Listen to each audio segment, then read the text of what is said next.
If you've ever thought about leaving your 9-to-5 job to start a business or become an entrepreneur, it can be really, really scary. Trust me, I know. But this story in this podcast is a really powerful message from someone that was really living inside of their comfort zone and wanted to dream again. This individual spent almost 19 years doing the same type of work and really got comfortable with where he was at. But then later in life decided to leave that job and go full-time in business. And if you happen to be in the same boat, I really think you're going to gain a lot of value out of this podcast. Enjoy. Welcome everyone to the LFG show. This is episode 2. Yeah, rolling along with our episodes, and we're excited to, have Charles here again. I'm your host as well, Mark Adana, and, just rolling along with the episodes here. Like, how you feeling, Chuck? So far, so good. Feeling pretty happy we're doing this consistently. Yeah. Sounds good, man. So, not to waste too much time here, I want to introduce a special guest of ours. I've actually known him since kindergarten, so 30 plus years of friendship, and I've known him to be a really good friend. He's actually one of my groomsmen in my wedding. He also has one of the most original names that you'll ever hear in your life, and I just appreciate unique names because my name is basic AF, Mark, but I spell it with a C, so that's cool. But I just want to introduce everyone here to my good friend, Steele Nakamoto. What's up? What's up? Yes, sir. Yes, sir. So, Steele, just to go off with a quick introduction, go ahead and just start off and introduce yourself, what you feel like your purpose here is on the show to share with the world. Yeah, my name's Steele, born and raised with that. It's not just a name, it's a lifestyle. Nice. No, I'm just messing with you. But, just a little bit of background from me, accounting background and, kind of in the financial industry. Been doing that since 2003, pretty much. So pretty much my entire life, straight out of high school. Mm-hmm. Yeah. And was kind of tapping into it even when I was going to college studying accounting and, of course, graduated and just did more with it. Nice. You were at the same office? Yeah, I was at the same company for 19 years. Wait, I didn't know that. I thought you had another stopover somewhere else, but you were with the same company for 19 years. Yeah. Straight out of high school. Yeah, I was in a different department. I was in basically the production department, dealing with papers and stuff and just producing documents for law firms and attorneys and stuff. Would you say you were a paper pusher? I was no, I wasn't pushing because I was copying papers. So I was like a paper creator. Dude, nice, man. I think that should be your DJ name, Paper Creator. It'd be pretty sick. Well, yeah, man. So, just to preface this a little bit more, Steele is, a friend that I've had for a long time. And you also happen to be one of my most responsible friends. I mean, don't get it twisted with anything else. You're just one of those guys that have just always been solid, really a good friend that a lot of people that I personally have relied upon throughout my life.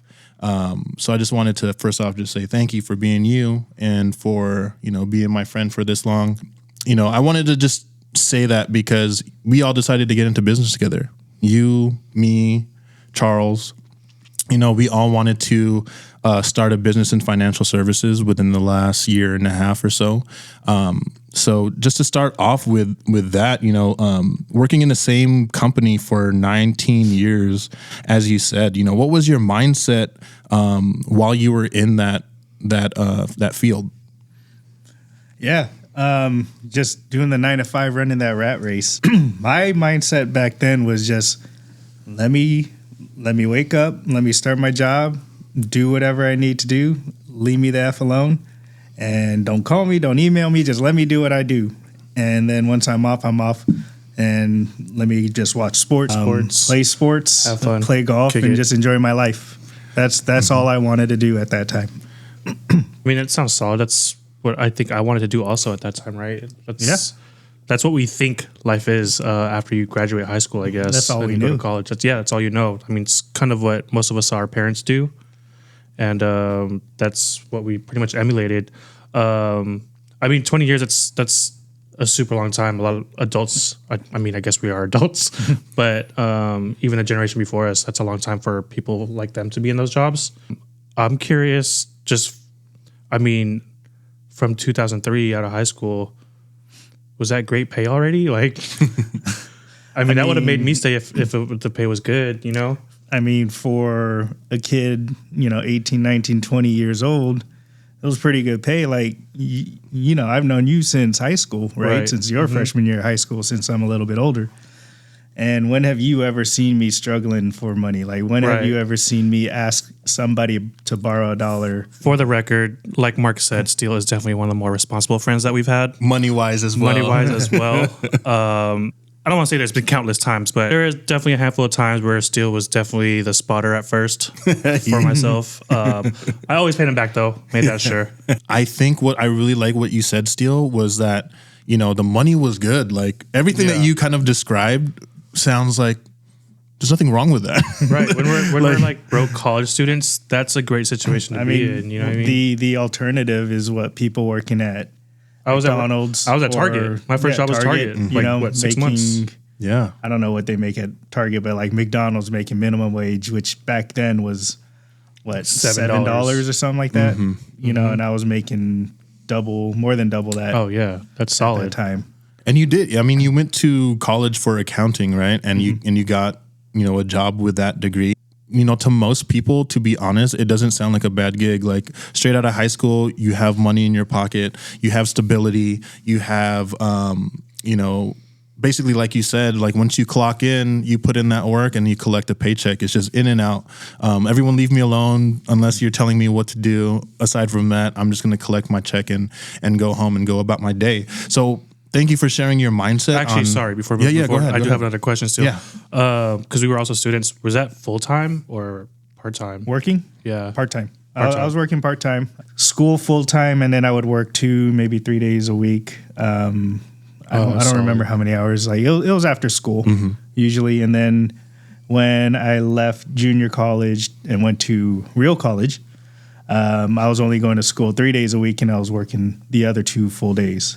Sorry, I'm just amazed because that's a pretty cool job to have out of high school. It was flexible. I like that. How did you come across the job? My uncle was my manager, so nice. He brought me on. They needed help one day, and so I just went in and helped out, and then I just stuck with it because it was pretty easy. It was decent money. And I needed the help. Yeah. And I knew some of the people that were already working there. They're actually my brother's friends, and we were just having fun. That's even better. Yeah, it was cool. But yeah, so I went to school for accounting, and I don't know if either knew this, but when I was in junior college, it was either accounting or trying to be a sports agent. Right. I remember this. You remember that? I remember that, actually. And I kind of wanted to be a sports agent because it seemed fun, it seemed sexy and exciting, good money too if you have the right clients. But I don't know. I think I just ultimately didn't go with it because it's pretty scary to try to do that. And then you're also just at the mercy of the athletes. Right. And you're basically there. You do what they need you to do. And I didn't want any kind of phone calls at 3 a.m. trying to fix any problem. So I ultimately went towards accounting. My dad was an accountant, and I just look at him and he just seemed good. We had a comfortable life growing up, middle-class family. He seemed happy. So I was like, why not? I like numbers. Numbers make sense to me. So it just made sense for me to go into accounting. That's cool. Yeah. Okay. I mean, like, the more I hear you talk about it, I'm just like, dude, that's not a bad gig. Right. You know what I'm saying? But that just means to me, in, kind of like the spirit of this show, is that you had something great. What was your experience with, obviously we're going to go into it a lot more, but like, what was like the push and pull reasons for you to leave that opportunity after so much time? Well, so the company I was with, it was a small company. And, we had like, 15 to 20 employees, and I had a bunch of different roles within the accounting department. So it felt like my work was actually meaningful for the company, at least. And then maybe in 19 is when I got a phone call. We were coming back from Vegas. in June when all of us were out there partying, and I was literally on an airplane. We were about to take off, and I got a text message from someone from my office, and they're like, "Did the company just get sold?" I was like, "What?" This was a Monday, right? So I took the day off to fly home. And I was like, "What are you talking about? I have no idea what you're talking about." And she's like, I heard from someone that the company just got bought. I was like, what the fuck? Okay, let me find out. So I texted someone, found out it was true, and I was like, damn, like I took one day off and my company got sold. And it was bought by this big corporation that's nationwide. It was a little scary because change is scary. And ultimately, I learned more about the corporate life, and I learned that I hated it. You're just a number to them. Right. You know, you do your work, but they don't really care as long as the work gets done. They don't care how hard you work. They don't care about the hours you put in. Like, oh, I didn't take my break today because we had a lot of work to do, so I sacrificed my break. They don't care. They just want the work to get done. Right. And I realized that. And my task shrunk, so I felt like I was just a small piece in a big puzzle. The higher ups had no idea who I was. And it got to a point where I was just like, screw this. I'm good. I don't want to do this no more because I felt like I was nothing. And I knew there was more underappreciated. Underappreciated, overworked. Right. And I knew there was more out there. I learned quickly I didn't like the corporate life. And the only thing that really kept me in there was COVID. You know, started working from home, and it was nice.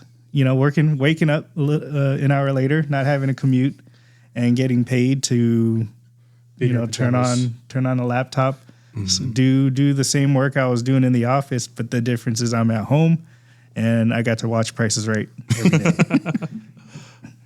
Dude, yeah. I mean, thanks so much for sharing, man. I think that is just a lot of us feel what you're talking about right there is like when you're working in the corporate setting, how when you discover that you're so replaceable and that your job can literally be replaced with a resume or anyone. Yeah, right. Like any job posting, it's like, okay, Steele left the company. Here's another opening, and there you go. Like someone else just comes in and takes your position, and they go about their business as the corporate ladder goes. Like they'll be fine, right? So I think what you went through, a lot of us go through in different ways, but I think ultimately you just found that you're just like a small piece in the whole puzzle of things. Yeah, and I knew I could do more than that, and that's what started turning me off from corporate life. I just didn't like feeling unimportant. Yeah. Yeah. So I knew my days were numbered eventually, but the only thing that really kept me there, like I said, was just working from home. And COVID, we had no idea what was going on. And I knew that I was secure with my job. I knew nothing was going to happen because I was doing at least a task that I had no one else was able to do. So I knew that they couldn't get rid of me, and I can just keep doing my job, kind of screw around a little bit at the house while I'm quote unquote working, taking my lunches. I would actually wake up. We had a clock in online, so I would wake up, clock in, and then I would take a nap for like 30 minutes because I'm still waking up. Can I ask you a question? Like, at this point in time, like when you're working from home, like were you bored? No, Okay. Because like I said, I had Price is Right, man. Well, that's the greatest show what I ever. meant, like, were you bored with like the company you were working with? Yeah, the company was boring. The work got really boring. It got stale, monotonous. It was just the same thing, same shit over every and day, over and over again. It's different doing it in an office because you're surrounded by people. Right. It's the environment. The environment changes on a day-to-day basis. Right. You'll get fires that got to be put out, and those are kind of the exciting days in a way. It's frustrating, but it's exciting. Where at work or at home you're just your day is desk to refrigerator. It is desk to refrigerator to bathroom, and that's it. It's like, so what'd you do today at work, Steele? Well, I walked to the kitchen and I went back to work and went back to the kitchen again. And watched Price is Right and went back to the kitchen. And dude, see, like I didn't get to experience that. Just like a real quick, like what I was doing during that time was working at, you know, the healthcare facility that I work at here in the Bay. And like we didn't have any like time off. Like I thought like the world was gonna freaking end, and I still had to show up to work like at 7 a.m. I was like, what the hell? Why are we still here? No one else is going to work. People are working from home. Like I might like, I don't know. We work with blood too, and I didn't know what COVID was, but like, dude, it was kind of scary, man. It actually like set me down like this weird like spiral, but we can get into that in another podcast. But you know, what I love that you said, Steele, is just that, you know, you basically just knew it feels like you just knew it was about time for something to change. It wasn't if, it was just a matter of when. Okay. And finding what I wanted to do next, when was the right time. And that's what pretty much got you to where you're at now. Yeah, and it was also just getting over the fear, because I did not like change. Once I was comfortable with something, I stuck with it, and I think that's why I stuck at that company, at that job for 19 years. The last 3 being with this corporation that bought us. But I knew it was, there was plenty of signs at that point where it was like, okay, it's time. I wasn't going nowhere. There was nowhere for me to go up in the company because I was pretty much at the highest that I could be, other than being a manager. And my manager was, I just didn't think she was going to retire anytime soon. She was a workaholic. She's probably in her mid to late 60s, but I didn't think she was going to retire anytime soon. Oh, so and like your actual like movement up the corporate ladder came to a stop as well. Okay, I didn't know that. And just looking at what would be the next steps for me should it have opened up, I didn't want those jobs. Because they're constantly working. They're always on their phones looking at emails, talking to clients on the phone. Like, and these are attorney clients. Like, I it was the legal industry that the company I was working for was in the legal industry. I didn't want to deal with attorneys all day long. I dealt with them for 19 years on a limited basis, and some were cool, but there were some who were just a pain in the ass to deal with, and they're demanding. I was over it. Yeah. I mean, it's one thing to deal with somebody, but then when they're being assholes to you and demanding, it's just a whole nother experience, right? And they complain so much. And it's not necessarily There's attorneys. worse than complainers. It's not necessarily attorneys. It's just people in the accounting departments or the assistants for these attorneys that you're dealing with more. And they just, they just got tiring to deal with. I didn't want to deal with them no more.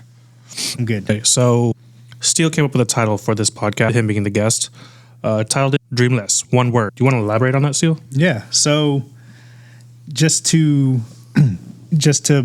paint the picture, it's dreamless, dream in small letters, LESS in all caps. So just going back to when I was working a 9 to 5, and like I said earlier, I just wanted to do my job, get off at 5 o'clock, and enjoy the rest of my day. Whatever it may be, it's generally centered around sports or family. But I soon realized that it wasn't taking me anywhere, especially when I got into the corporate life.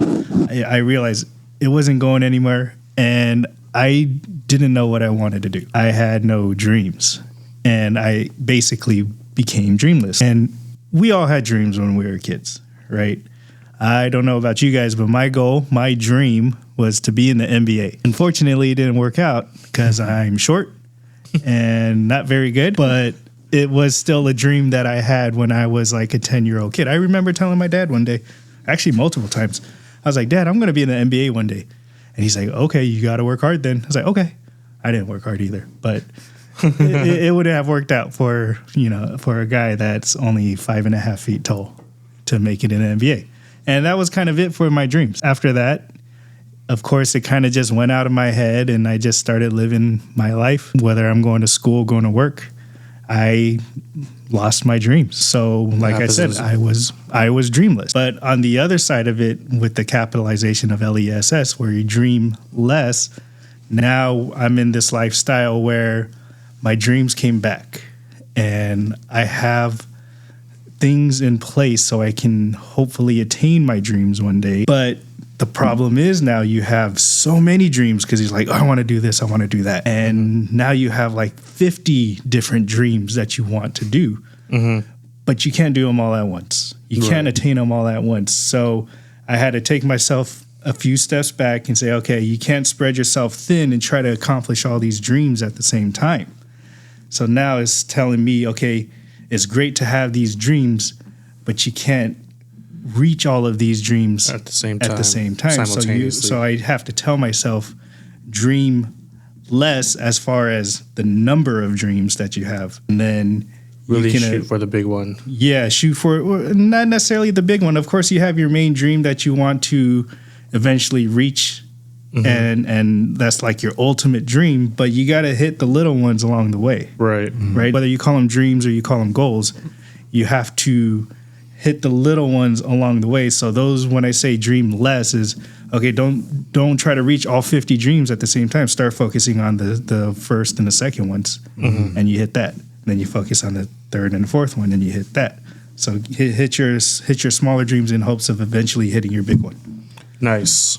So in terms of dreaming, I know you said you were pretty much at your previous job, or once you got bought out pretty much. And in terms of dreaming, you want to reach certain other heights, I guess. But what now you find yourself in another industry, kind of similar, right? Still numbers. But now you find yourself in what now? I am now, from accounting, I am in the finance industry. Similar, not quite. I guess the only similarity is that it has to do with money.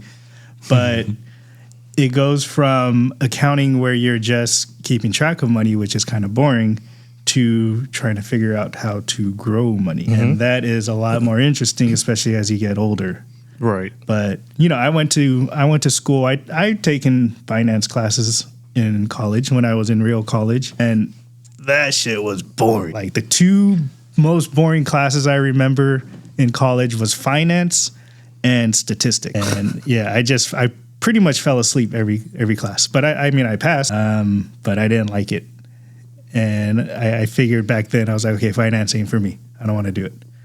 But then, right, COVID happened. And a friend of ours, Denmark, he started telling me, hey, dude, you should start stock trading.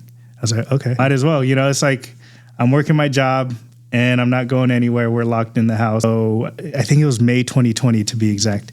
So I just opened up a stock trading account on Robinhood, and I just started doing that. And that kind of just started getting me more interested in finance. And at that point, it was more like the gambling side and trying to figure out, how can I buy and sell these stocks and make money off of it? I sucked at it, but it was still kind of fun. It added a little rush, but kind of like gambling. I'm more of a conservative type of person. But at that point, it was just something else to do besides sit at home and work day in and day out. Right. And potentially make some extra money. Yeah. And I was looking at my portfolio every day. I was watching the stocks every day, seeing where it goes. Like I said, I sucked at it, but it was great when you sold and made some money off of it. I even tried the whole GameStop craze. I bought AMC. GameStop was terrible. Not in GameStop. I won AMC. Not won, but I made some money off of AMC. GameStop, I lost quite a bit. I tried some of the other ones that were going around at that time, and I ended up losing a little bit. Not much, like maybe a few hundred. So it didn't hurt me that bad, but still, I realized it wasn't for me. I mean, that was the game, though, at that time, right? Everybody was getting into stocks. I mean, I'm not going to lie. I don't even play with stocks like that, but I tried to do a little bit of dabbling here and there, and yeah, I'm pretty sure we all did. Like, I had Robinhood, and I was just like, I don't know what the hell I'm doing, but it looks cool. Everyone's doing it. Might as well. I didn't have Robinhood, but I did try. Yeah. I did a whole TD Ameritrade and whatnot. Yeah. Did you do crypto, Steele? Think or swim, I just bought Dogecoin because Elon Musk said to, and he was pushing it. I'm like, everything this dude touches right now is gold. At least back in what is it, 2021, I think it was. Anything he touched was gold. So I was like, okay, I'm going to do it. I'm going to hopefully wait till it pushes up to $1 and then I'll sell it. And it didn't quite get there that high. I still have it. I haven't sold it yet because at this point it's like, what's why? Point? Yeah. I'm still up a little bit, not nearly as much as I was. I think I was up about $1,000 at the most. But Yeah, I bought some crypto, but I just didn't really dive into crypto because I didn't understand it. And I understood stocks a little bit more. I got into certain things that were becoming popular at the time, like space stocks. I still have some of those. I also bought some weed stocks because it was supposed to be legalized nationwide, and it has not been. So that didn't quite work out, but it's all right. It was fun for me.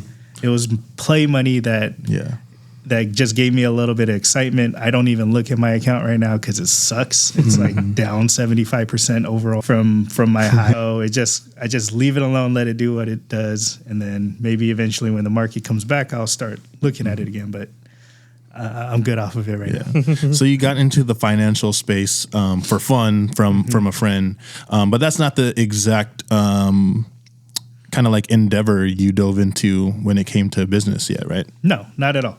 Yeah. So that was just kind of the start of my interest in finance. But it got to a point eventually where I got over the whole stock trading thing. I was still like messing with it a little bit here and there, but at one point I started thinking about my future and retirement. And we all know about 401ks. We know about IRAs, but we don't know how it works. We don't know what it does. We just know, oh, you should open a 401k. Oh, I maxed out my 401k. Oh, you should open this. And I know because people have told me that too. The older generation who are nearing retirement, they say, oh, why don't you open this? I'm like, how do I do that? I don't know. What do I do? Go to a bank and open it, I guess? I don't know. Your job should provide it for you. Yeah. Yeah. And my first company did not provide a 401k. We were a small company. We had something called profit sharing, but I didn't know what any of this stuff was. So I knew at some point, or after I got over my whole stock trading stuff, I knew that I just started thinking to myself, okay, I need to start planning for my retirement. I'm in my 30s at that point, and there has to be something else out there besides 401ks and IRAs that I don't know about. And that's kind of what started my interest in the legit side of a financial industry, I guess. And not to say stocks aren't legit, but that's the fun gambling side of it.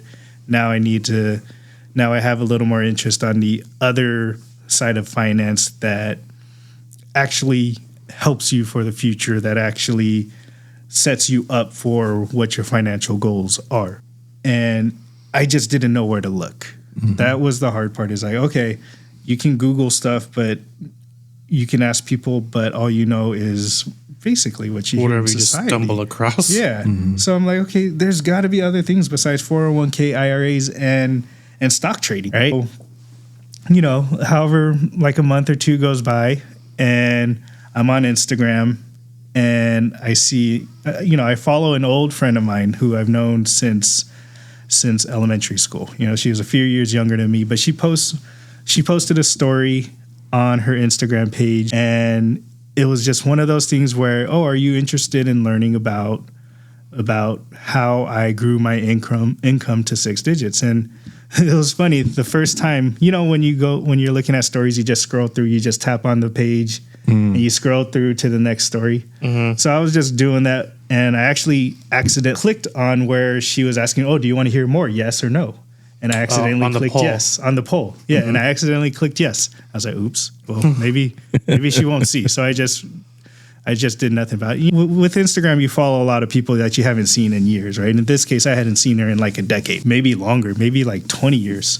But I just cycled through, accidentally clicked it, and I noticed it, but I was like, okay, maybe she won't respond. And then like maybe less than an hour later, she responded. She's like, Steele, what's up? It's been a long time. How can I help you? And I was like, sorry, that was an accident. I was just kind of scrolling through and accidentally hit yes on your little poll. My bad. That's a good strategy, actually. Sorry, moving forward. I mean, just sorry to interject, but having the poll where people tap next. Or even better yet, having the poll say yes or yes. Yeah, sorry, I didn't mean to interject that, but I just want to make a point. That's a good strategy that maybe everybody should utilize. Maybe.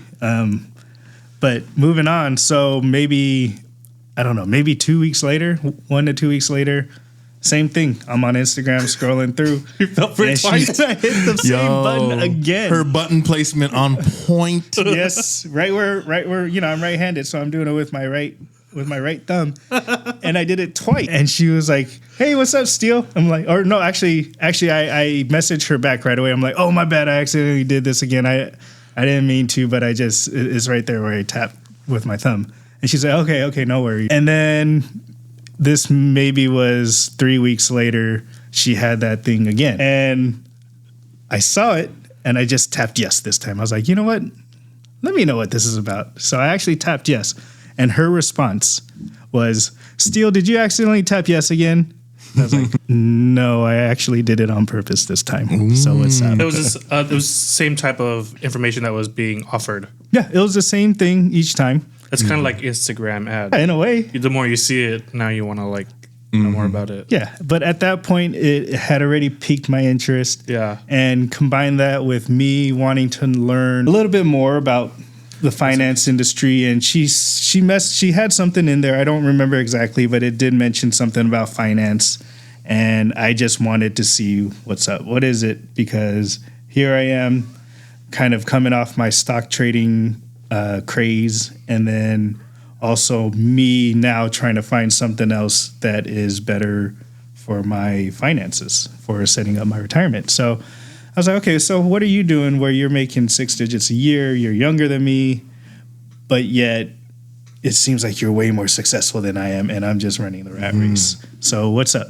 And so I clicked yes. Told her that this was intentional this time. So what's going on? Let me know. And we met over Zoom, and that's kind of how my entrepreneur experience got started. Nice. Yeah, man. I love that story because of course we know now, like between you, me, and Charles, like we know where we're at now in business. Now you know me, I'm the type to just think like, oh my God, that blows my mind. Like we're all connected because Steele accidentally had fat fingers and decided to twice, once intentional, but both, 2 times an accident. Like if that didn't happen, I'm just like, dude, this universal sign just led us all to this place because of Steele's mistake, essentially. But like I can go into that like all day, but what I really like about what you are talking about is just, things happen all kind of just led you to this old friend that just, you were already interested in finances. She was posting things about finance, and then ultimately you guys just reconnected over this. And, long story short for the listeners or viewers, like, you obviously got me in to the business eventually. I got Charles into the business eventually, and we all decided to kind of just grow this business as friends. And I think it's just so cool of something to think about that it all happened because of a mistaken button push. Like, I don't know. I just think that's really dope. And that's just, a universal sign that things were meant to happen this way. Yeah, very much so. And, back then I didn't believe in like things happening for a reason or whatever. I'm just like, it is what it is. Yep. This is my life, and I'm just going to live whatever it is day in and day out. And I control my life, not the universe, sure. Not some unknown power. And not to say that I don't believe in God or anything, but I'm the one that's controlling my body. I'm the one that's saying what I say, that's telling me when I'm going to eat, telling me when I'm going to pee, and telling me when I'm going to go to sleep. So I didn't necessarily believe in the universe sending messages or sending signs for Is that whatever. The same belief you have now after being in business for...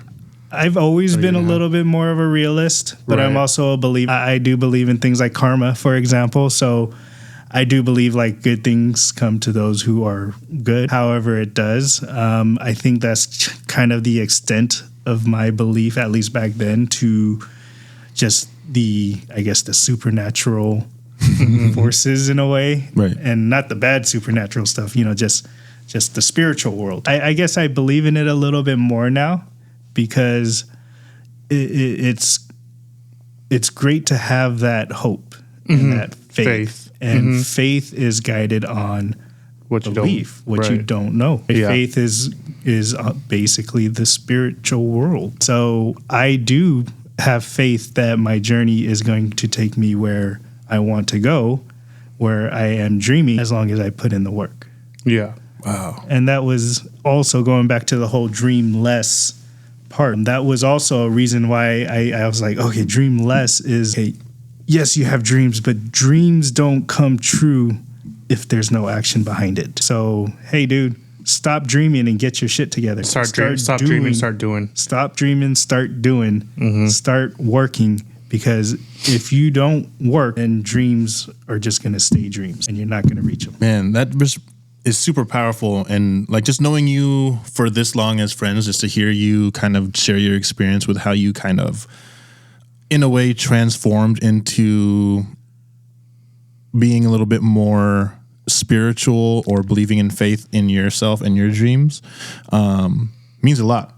So like, thank you for sharing. And it really brings me back to like a quote that, you know, we all went to a convention. We went to Vegas for a convention. And I think your name was Chantel Wright or something, right? Oh, yeah. Chantel Lowe. Chantel Lowe. She's an Olympian. And I remember someone in the crowd, when they were doing a question and answer, someone in the crowd was like, you know, I have a question for you.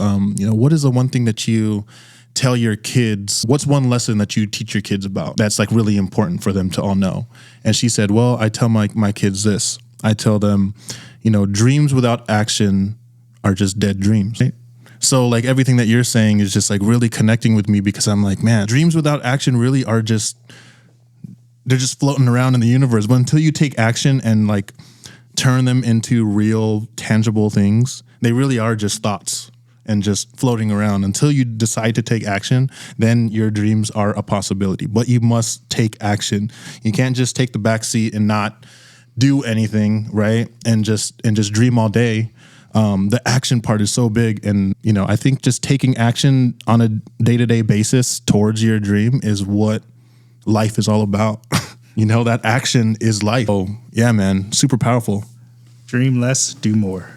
Steele, you did discuss a lot about, you know, finances and getting to the financial space and running into a friend that, you know, further leaned you into getting into business as an entrepreneur for yourself. But you were still working at that same job that you were talking to us about.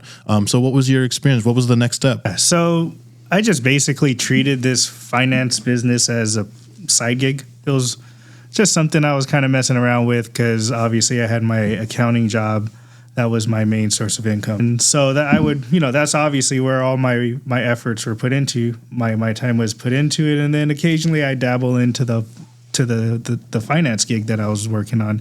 It was like, when I say dabbled into it, it was like really brief, like maybe once a month, maybe that. And then it was just something that kind of was put on the back burner. It was still something floating around in my head, but it wasn't my priority. I just eventually as I got more and more tired of the corporate life, I realized this isn't for me no more. I don't want to do it. I got to figure out what I want to do next. I knew I had an interest in finance, but now it's just a matter of taking that next step. So what is that next step? Well, obviously, quitting my 9-to-5 was a big one. Oh, yeah. But I was scared to do it. One, I was scared to talk to my manager about it. Because like I said, I don't want to talk to nobody in my company, you know, unless it's something I had to talk to them about. So I'm like, okay, how do I approach my manager about this? Because I want to quit.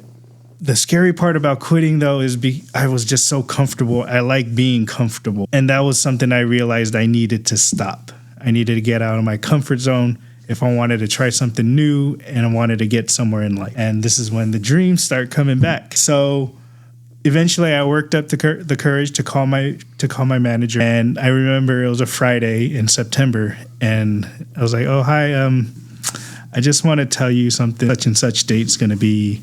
This is going to be my last day. And I was expecting her to be like, oh, no, I don't want you to go. Like, please, like, how can I keep you longer? Or it's like, what can I do?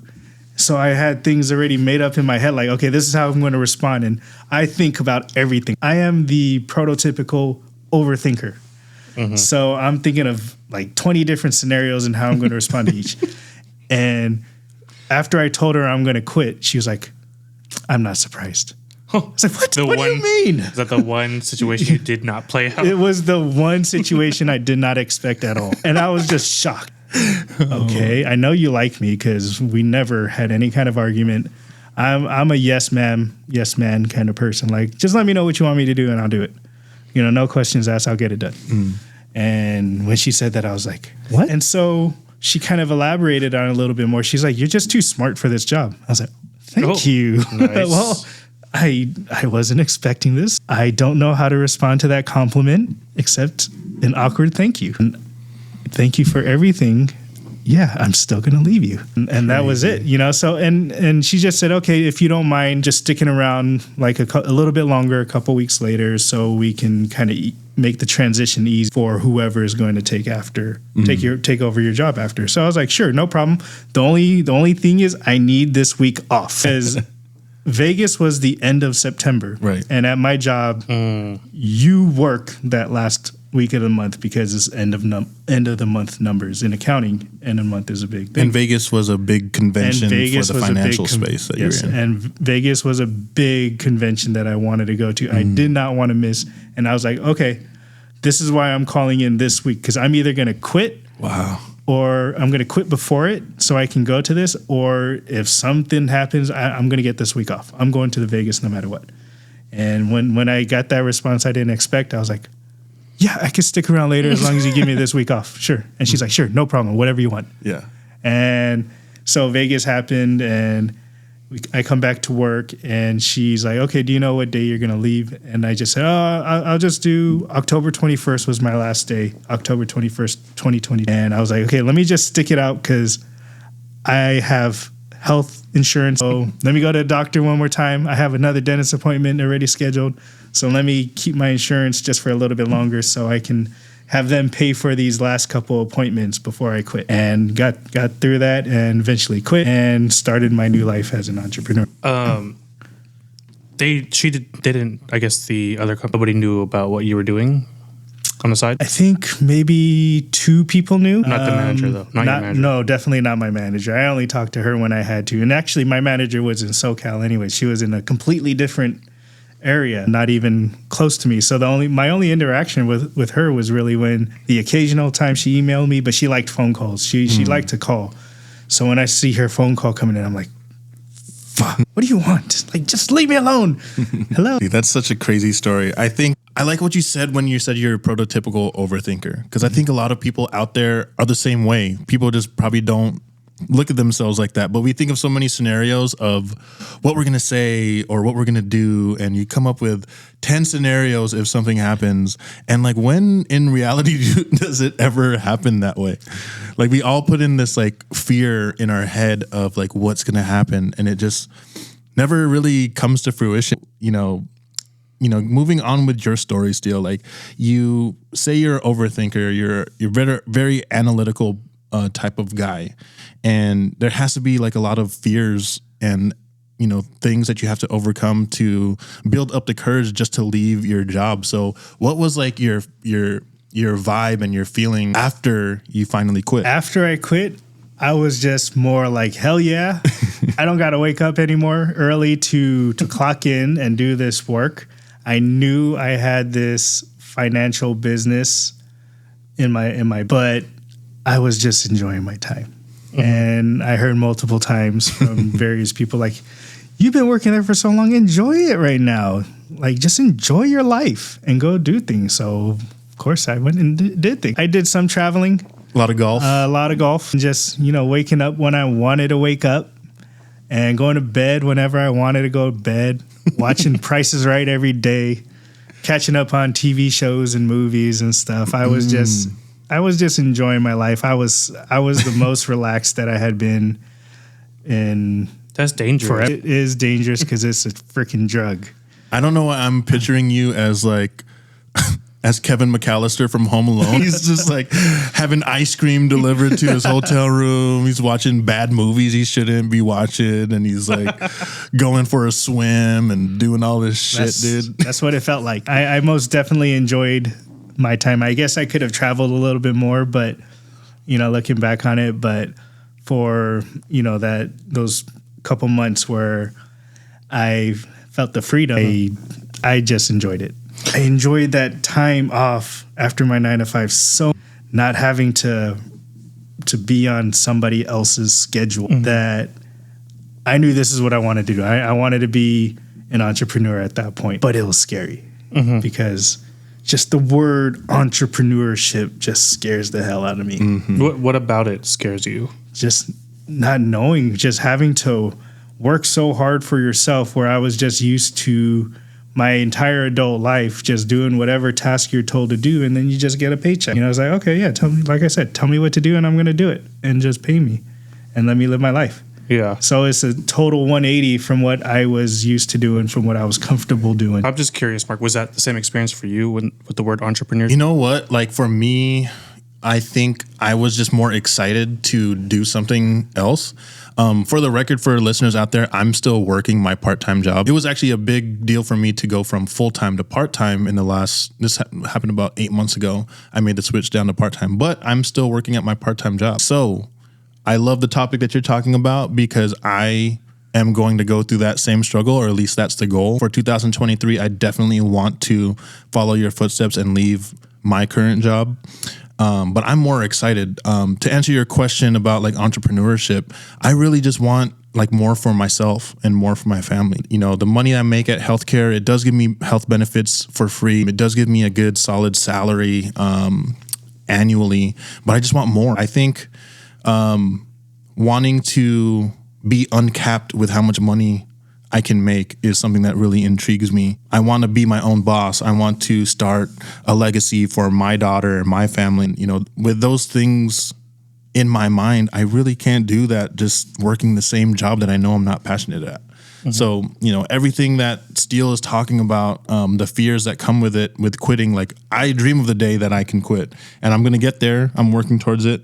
I think, you know, that brings me to my next question, you know, for Steele, like dealing with that, you know, a lot of things came with that, you leaving your job, and struggles that came with like being a first-time entrepreneur. So you've quit your job at this point, and you're a full-time entrepreneur. You've enjoyed your little break in between jobs, and now it's time to get to work. You know, what is your mindset now at this point? Like, let's talk about the contrast from your mindset way back when you felt like you're dreamless, to now you've quit your job, you've done what was difficult, and you've dove into the deep end in entrepreneurship, and you're your own business owner, and you're your own boss. So, you know, let's talk about a little bit more about you just managing yourself at this point. That part was a struggle. I got very comfortable not doing anything, enjoying my life, living a retired life without a retired income. But it felt great, I ain't gonna lie. And I know that that's how I want to feel. The hard part for me as an entrepreneur is actually having to work for your money. Because if you don't work, you don't get paid. Where with a 9-to-5, you still get paid even when you don't work. Whether it's me just watching Price is Right, or you have PTO, you take time off to go on a vacation and whatnot, you're getting paid to not work, so to speak, right? You're on the clock and you have your hourly wage or your salary, whatever it is. So now it's like, okay, I have to actually do work and work hard and not be comfortable in order to make some money. But on the flip side, it's like, okay, that part's scary to me. But I know too that if I just put in a little bit more effort each day, from this day to the next day, and just put a little bit more work every single day, that it's going to start paying off. And it may not happen right away, but I've always been a long-term, big picture thinker, where I know if I just keep doing a little bit more and a little bit more, it's going to pay off.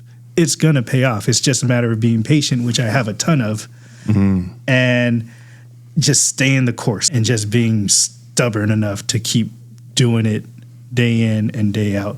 But it wasn't easy. I don't know if it sounds easy when I talk about it, but I had trouble trying to figure out how to find that footing and what I had to do to get myself going.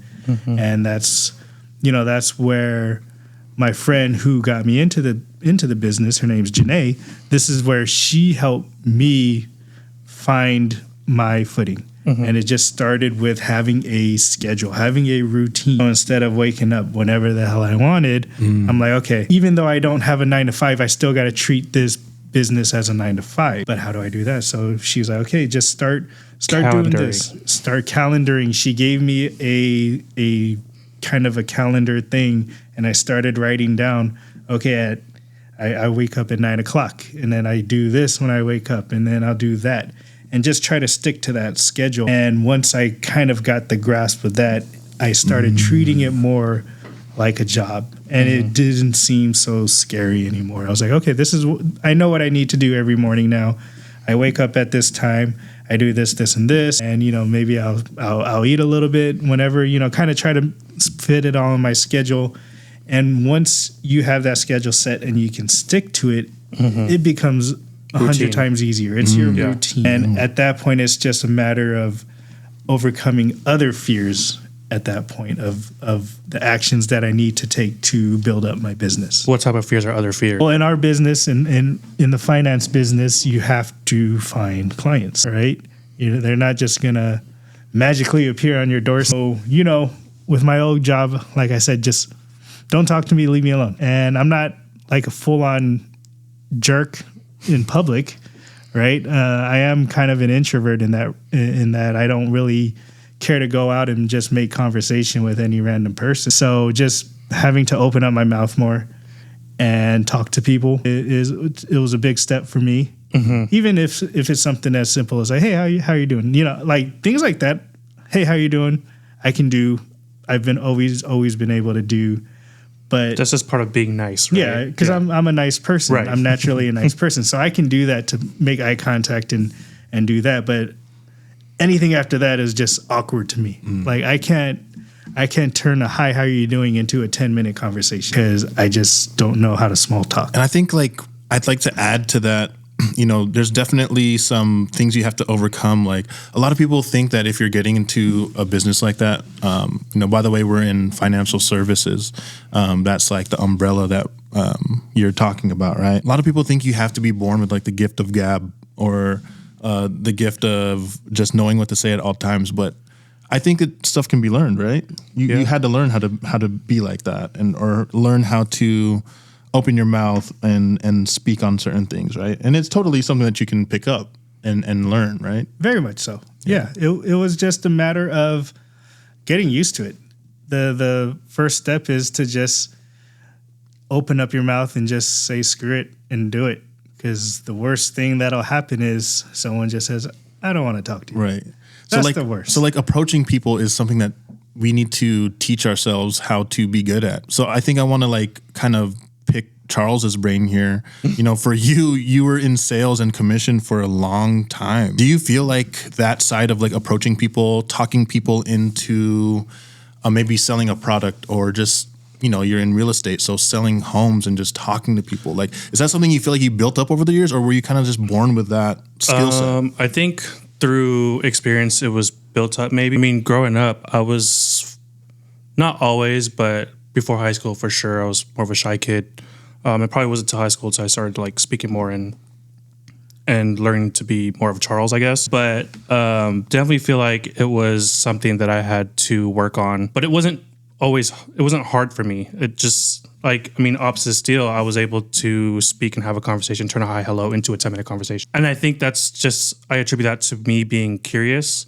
So I have questions to ask, and that, people just like to talk about themselves, and I had to learn that too, and I just a curious kid, love to hear stories and want to hear what people are talking about. So I wouldn't say it was scary or hard or difficult for me to learn that, but I also learned how to position certain questions and phrases and things like that, and not really sell people things, but present a product and pretty much show the value of why they need it. Right. And I feel like I learned a lot of that through my part-time at AT&T, really, because really I'm just showing people something newer and they need it. Yeah. That's what I felt like. Yeah. I wanted to ask you that question personally because I just feel like you're good at connecting with people. Of course. And he knows everybody. Yeah. I mean, if you're good at connecting with people, then you're good at sales and being an entrepreneur, I feel like. Not to say that you have to be born with the gift of like connecting. But I think in our business, in our space of financial services, we really do need to build relationships. And the better you are at building relationships and you look at building relationships, you put that on a pedestal more than making a sale. Right. You want to, in my opinion, this is what I'm trying to do for my own business is I want to put people above closing a sale. You know, like I don't want to just look at people like numbers and say like, you know, hey, you know, this person is going to be X amount of commission for me. I need this. Like you're already putting so much attachment to the sale that you need this money, you need this commission. Like I think people can nowadays, people are throwing advertisements left and right, up and down, sideways. They know when they're being sold. So what better way to just, you know, kind of like offer something to someone than like building a relationship with them first? I mean, I feel like it all comes from intention also. I mean, like I said earlier, it's something new, but people need it. Whether it's a new feature, like unlimited text messaging or something, like, dude, you're paying overage on text messages. You need this, you know, like, and a lot of intention of where you're coming from is where a lot of the energy gets put out. So like you're saying, I need this commission. There's this thing called commission breath. People can tell when you're hungry for a commission because the energy that comes out when you're speaking, because the intention is, I need to get paid, not I want to help you out. So that's where I feel like I was able to learn pretty quickly on you know, how to position things, find out what people need, and then feed to what they're missing. And I think that's just, I don't know how or where I picked that up, but like I said, through experience in being commission based for so many years. That's why I feel like being an entrepreneur is weird, because I don't look at it as being an entrepreneur. I'm just trying to get a commission, or, you know, just that's all I know how to get paid. You know, hourly was just a side thing. Like hourly part-time was like really nothing. So that's just my experience. I like it. I was talking about how Janae was helping me get my footing as an entrepreneur, and I had nothing to stand on at that point. But she recommended me to read this book called Start With Why by Simon Sinek. And, you know, it's kind of a long book. I am not a book reader. At that point, I wasn't. You know, I was just doing it because someone said, "Oh, you should read this book or that book." But this time, at least, when this book was recommended to me, there was more intention behind it. So I took it to heart, and I started reading it. And the thing I remember the most about that book was when it said, "Why did you start doing whatever it is that you're doing?" And so I thought about it with my business. Why did I start doing this? Why did I get into the finance business? And I had to take a long, hard look at myself. Why am I in the finance business, and why am I still here? What is it that I want to do with it? And once I kind of thought about it more and reflected on it more, it definitely made me turn the page on entrepreneurship. It made me feel a lot better. And even to this day, I still think to myself when I kind of feel like I'm a little bit struggling, like, okay, why are you doing this? And it just brings me back to like, oh, this is why I'm doing it. Okay, I'm ready to go. Let's get going. So you constantly remember your why, and you touch base with your why constantly.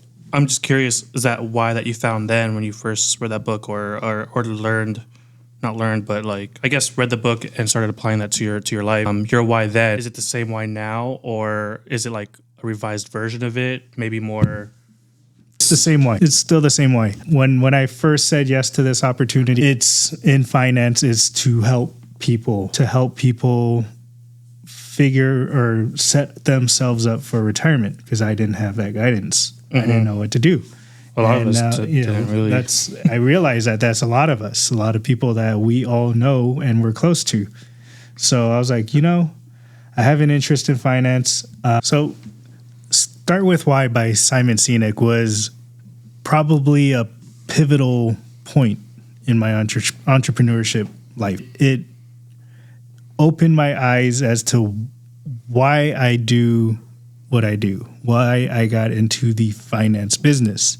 And that's to help people set themselves up for retirement and help them protect themselves in case shit happens. And we all know shit happens, right? So every time I kind of struggle with whatever it is in my entrepreneurial life, I just go back to, it's like, okay, why am I doing this again? And it's that simple. It's like, oh, it's because I want to help people. I want people to know that they have the ability to set themselves up financially for whatever it is their financial goals are. And of course, everybody's different, but me being the quote unquote expert, I know I can help them with it. And I know that it comes from a place in my heart of good.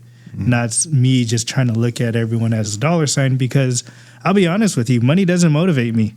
And I think that's the other reason that scared me about entrepreneurship is, well, a lot of people go into entrepreneurship to try to make bank, try to make hella money. But money, like I said, does not motivate me. So what motivates me? That was the hard part for me, was trying to figure out where's my motivation. If making money isn't it, what is it? And I had to think about it. And it wasn't easy to figure out, because I'm naturally a laid back person where I just want to live my day every day, whatever it is that I'm doing day in and day out. So after some thinking, I just realized, well, what I want to work towards is just financial freedom. And it's that financial freedom is different than trying to make money, right? Because I don't want money to show. I just want money to be comfortable so I can do what I want to do, which is play golf and watch my favorite sports teams and help people along the way. And watch Price is Right. Definitely watch Price is Right, and hopefully go on Price is Right one day. That'd be tight. That would be tight. That's actually a goal of mine. As I take my next steps in entrepreneurship, and if I hit the next level that I hope to hit by the end of the year, my goal is to go on Price is Right. That's my prize. So, and I'm so excited just to think about it. Like, it's like, man, I could get on stage next to Drew Carey and try to win a car or something. And it's not even the money that, like I said, that motivates me to go on, is just to be there and play a game that I've been watching since I was a kid. I got a fun little question just before we get a little bit further. What's your favorite game in Price is Right?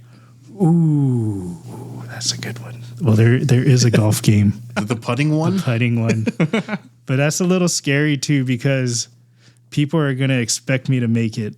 100%. I'm going to expect you to make it, bro. It's different when you're on stage and you got however many people in the stands watching you and millions of people on TV. It's a whole different kind of nerves. Like, I'm not Tiger Woods, man. And Plinko. I love Plinko. Oh, right. Everyone loves Plinko. Plinko, man. Just the name, just fun to say, Plinko. And it's funny because I get into it when I watch it too. Like I'm watching, like I'm there in the crowd talking to, yelling at the person on stage. I'm like, no, not that one. No. Oh, you got it right. All right, I kind of have another question, kind of tying us back to where we want to go. The nerves that you mentioned, being on stage and everyone expecting you to make that putt on Price is Right. Would you say that's the same fear or feeling you get when approaching people in business? Yeah, but the nerves on Price is Right is different because of the expectations that people are like, oh, you're a golfer, you should be able to make this putt. Well, it's not that easy. It's hard to putt when I'm calm. Now, how am I supposed to putt when I have so many people watching you and expecting you to make it? So that's a little bit different kind of nerves compared to talking to strangers, because just is when talking to strangers, it's all mental. When trying to build a business that has to do with other people, whether it's someone you know or someone you don't know, it's different because in your mind you're expecting the worst, and you're expecting someone to just call you an asshole or something like that, or just say fuck off. And even though in your heart is coming from a good place, and you're trying to be as genuine as possible, and if you're a genuine person, I know I'm a genuine person, you still have that thought that someone just is going to be an asshole to you. And I don't want to ruin anyone's day. That's not what I'm here to do. I'm here to try to help you. But how do you get that, project that to somebody without saying, hey, I'm trying to help you? Because then if you say that to someone, they're not going to believe you. They're just going to be like, oh, what do you really want? Because that's just the society we have here in America. We have a society that says doubt first. And everyone thinks you just want something from them. So I think something that I want to touch upon about your experience is, helping others, and you want to help others gain financial freedom. Like, to me, like, that is like the home run hit right there. Like let's speak on that. Like, why is it so important for you to help people gain financial freedom? Because I want people to be happy. We have a world where everybody just seems so sad, so pissed off, and I'm naturally a happy person. You know, I'm a positive thinker. I'm optimistic, but unfortunately, it just feels like most of society isn't. And what makes people happy? That's the question. You know, it's different for everyone. Everybody's different. For me, obviously, I touched on it. For me, what makes me happy is Price is Right, golf, sport, and just kind of waking up doing what I want to do with my life and not have to be on someone else's schedule.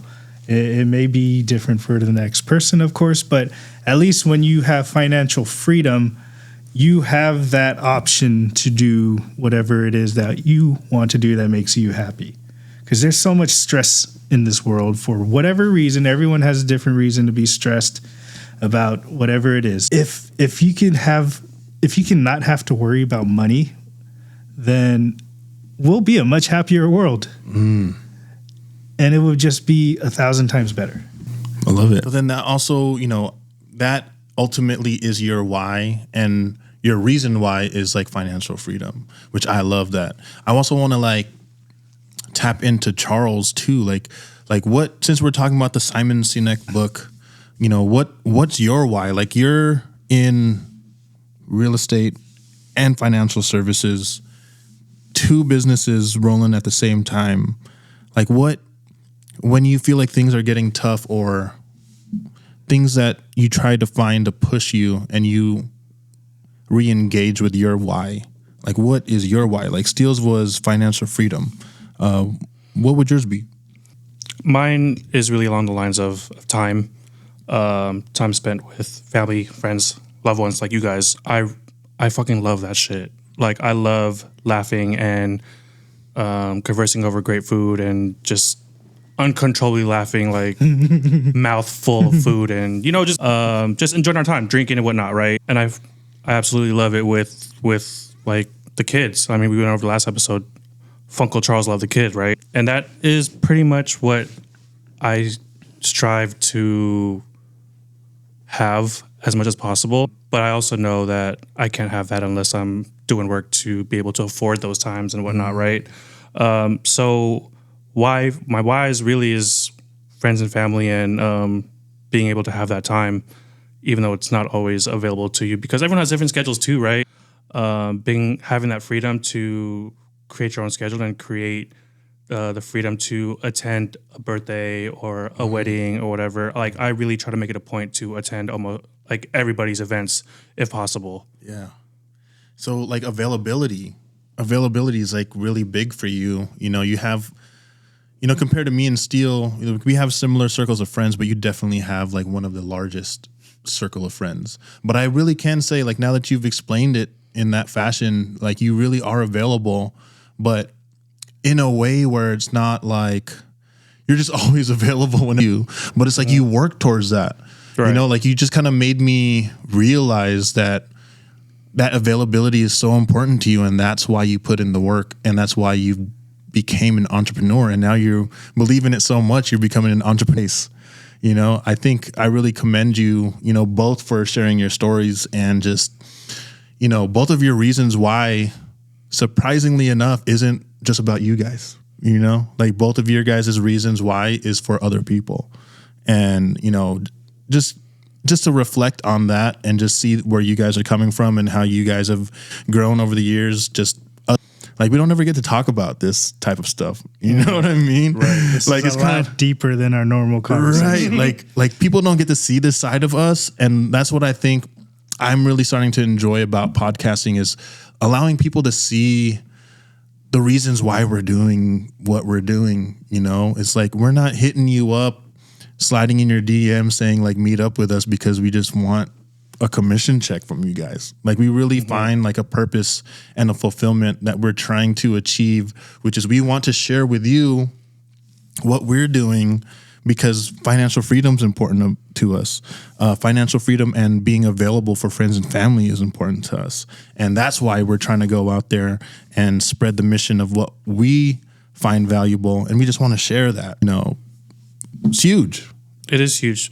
But I mean, we had our chances to share. Like now, I'm curious. I'm gonna ask you now. What would you say your why is? And I have so many whys. Right. But if I were to narrow it down, like the obvious whys are, I just had my first daughter, and she's 13, or she's 1 year and 1 month now, and that's an obvious why. My wife is another obvious why. What was 13 there? Because 13 months. Yeah. I do this thing. I don't know what it is. I don't know what it is. I'm like, oh, she's like 13 months, but she's not a baby no more. Once she's 1 year, they say, like, you say 1 year and how many months? But anyways, like, to answer your question, man, my reason why is legacy. We're on the LFG show for a reason, and the word legacy just resonates with me so much. You know, time freedom, financial freedom, availability to your family is also very important to me. But to segue into what really is my why is legacy. I want to build my own legacy for my kids and my future kids, my grandchildren, my great grandchildren. I want them to look up the family tree and look at great grandpa Mark broke the generational curse of, you know, financial freedom or whatever it may be, right? Like, building a legacy can be one of the most important things that any of us can do. And I think not a lot of us like to think that far ahead. But like, what if I told you guys, like, I'm thinking generations ahead. Like, I want to help, you know, like, not just, you know, my own kids, but like their kids and their kids ahead of them. And I think that we can all start building legacies right now. And, you know, joining this financial services space has opened my eyes to see what my purpose in life is. And I really feel deep down that my purpose in life is to help people build a legacy for themselves. I don't just want to build it for myself. I want to help, you know, my friends and my circle of people that I've had an influence with, or even listeners that are listening to this podcast, to understand that I want to help you build your legacy. I really feel like I was kind of put here on earth to fulfill that mission. And I've kind of realized that in the past year and a half. And, you know, when I wake up and things get difficult, I think about that. Like, I feel like I need to go out and serve people a legacy. That's how I think of it now. And, you know, there's no turning back. That's my mindset now. It's what I'm here to do. So thank you for asking me. I don't really get to explain what my why is all the time, but, you know, I just want to say your guys' why is also my why. And I want to see you guys succeed just as much as I succeed. But I want to build off of that. You know, like, we all support each other as friends in the same business, right? But, you know, let's expand on that. Like, let's reach another level, you know, from 3 to 6 to 9 to 12 to 15. You know, that's what I believe that we started this podcast to do, was to reach more people out there that we couldn't reach before, and maybe just show them, you know, the importance of building a legacy. So that's my why. Same. But you know what else I want people to realize too is, you know, I touched on earlier that entrepreneurship was something that scared the hell out of me. Mm-hmm. Right. And it doesn't scare me so much anymore. But I know there's a lot of other people out there, hopefully someone listening to this, that will think of entrepreneurship or think of maybe sales or whatever and be like, I can't do that. Well, guess what? I thought the same thing. But I just jumped in. I took a leap of faith because I knew that I was destined for something bigger. And I knew what I was capable of. It's just a matter of me trying to figure out how to do it. And getting out of my comfort zone, which is the hardest thing for me to do, is to not be comfortable, because I like being comfortable. I like sitting on the couch. I'm like Homer Simpson. I got my butt grooved in a certain spot on the couch that I like to, even when, you know, I wake up and just start my daily activities, you know, reading or whatever, I'm sitting in that spot in the couch because that's where I'm comfortable at. But I know I need to get away from that. Mm-hmm. And I just hope that people can learn from listening to us that you may not think you have an entrepreneurial spirit in you, but you do. You just got to find it. And it's the first step is just taking that leap of faith and just trying it out, because the worst thing that's going to happen is you fail. But if you fail, Still alive. at least you've tried. And you gave it, No as what long if. as you give it an honest effort, then you can look back and say, hey, I gave it a shot. It didn't work out for me, but I'm proud of myself because I took that leap. And I'm still fine. That's so huge to me, man, because I really do feel that sometimes as men, especially Asian American men, we're not allowed to fail. You know what I mean? So like, man, those vulnerabilities that you have about like fear, like so many people have that, they just don't speak on it. You know what I mean? Like, I think everything that you said was so pure and true that we all have those fears, man, but you got to get over that. Like, if you don't get past that fear, then you'll never know if you could have been something great. And I would rather go out trying to be something great in life than dying and knowing that I didn't give it my best shot. You know what I mean? Yeah, there's a lot of what ifs on the table, and you just And I do feel like a lot of the people who do even take a little step into entrepreneurship, I think a lot of the reason that they do fail, especially those that fail quickly, is because they really didn't give it a shot. They didn't fully accept the mindset of an entrepreneur. They didn't give an honest 150% effort. They just dabbled in it and just kind of saw what it was about, and then made it up in their mind that they couldn't do it. And that's the fear, right? That's maybe just being too comfortable in whatever it is that they're doing, or just realizing that it could be a struggle because you have to work for your money, and not wanting to go through that struggle. But you know what? If you do it, if you dive in, you go through that struggle and you come out on top, guess what? You're going to be a monster. There you go. And I like to always tell myself this is, since we're talking on the topic of fears, is like, we always think about, what if I do this and everything goes wrong? But we never revisit the fact, like, what if everything goes right? How fucking amazing would it feel if you succeeded? You know what I mean? Like, I mean, kind of like your conversation with your previous manager. You know, you end up getting a compliment. Yeah. You know? Yeah. So And I think, Mark, you said it earlier, like, how often does it go as bad as you think it's going to go? It doesn't. 99% of the time. It's not nearly as bad as you're making it out to be in your mind. But you just got to get over it. Your biggest hurdle to your next step is your mind. And once you can get over that, and sometimes you can't, sometimes it's not even getting over it. It's just saying, you know what, screw it, and just do it. You'll still be scared. You'll be you're taking your next step scared as hell, but at least you're taking a step in the right direction. yeah. Right. And I just want to add to that point, like, just look at where we're at now. Like, I don't know, for me, myself, like me, and, you know, for this group here, if we had those fears kind of built into our mind and we thought to ourselves, like, should we start a podcast? Like, who's going to like it? Like, what if the podcast fails? Or what if this? What if that?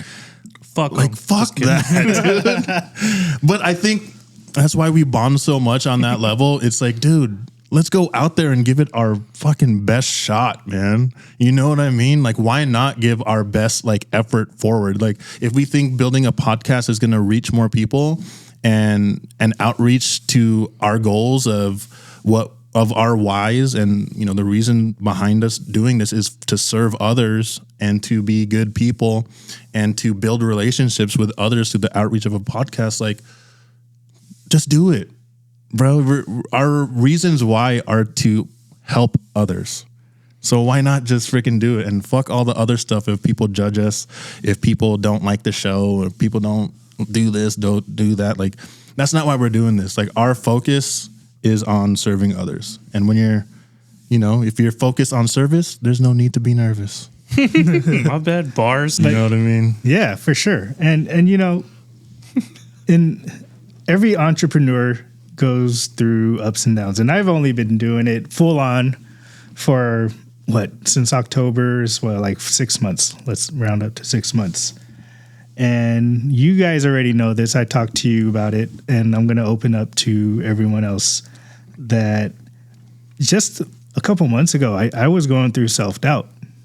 I wasn't doing any business. I was comfortable again, but also scared. And I don't know why. I don't know where it came from. It just kind of crept in my head. And I was just like, what do I do? Like, why am I here? And, that goes back to that book about why did you get into this? And, like I said, it took some self-reflecting. And because I'm such an analytical person, I don't go from, I don't just turn off and on. It's a lot of baby steps. I don't go from 0 to 100. I go from 0 to 1 to 2 to 2.5 to 2.75 to 4. It's just a lot of little steps along the way. And it takes a lot of patience if you're dealing with me in that regard. But, it's a struggle. And once I was able to get over that, and I'll be honest, it probably took a good month to get over that mental hurdle. And once I was able to overcome it, things just started to work again. And I don't know how, but just pick up a little bit. And our team started taking off, and all of a sudden you're just like, holy shit, this is working. Just a month ago, I never thought about quitting or anything like that, or giving up and going back to a 9 to 5. But I did have moments where I was like, can I really do this? And, if you just stick through it, it starts happening. But, right? It's do or, I always say it's do or die. Your back's against the wall. What are you going to do? Succeed or fail? Live or die.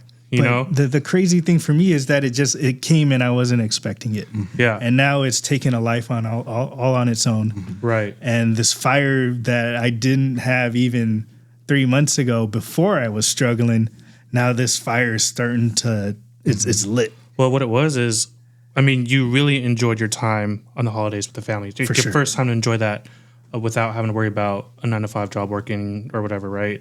Which is great. And then you said you fell into this of self-doubt and am I going to be able to do this?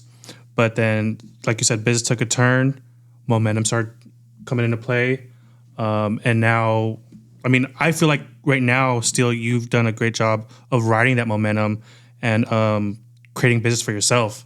So, can you speak on how that feels for you? It feels awesome. I ain't gonna lie. It's like you wake up and you just kind of have a little bit more energy all of a sudden. And someone you were, things you were kind of scared to talk to people about, you just suddenly you can do it. And it's all of a sudden it's not even something you're thinking about. It's just accepting that this is who you are and this is the person that you're going to become. So and it's just a matter of taking more steps because you can never stop growing. There's always something that you can work on to be better at whatever it is that you want to be better at. It's just a matter of taking the steps to get there. And suddenly those steps that I was scared to take aren't scary anymore. Like that mental block or lens of self-doubt is pretty much gone because you have this confidence moving forward.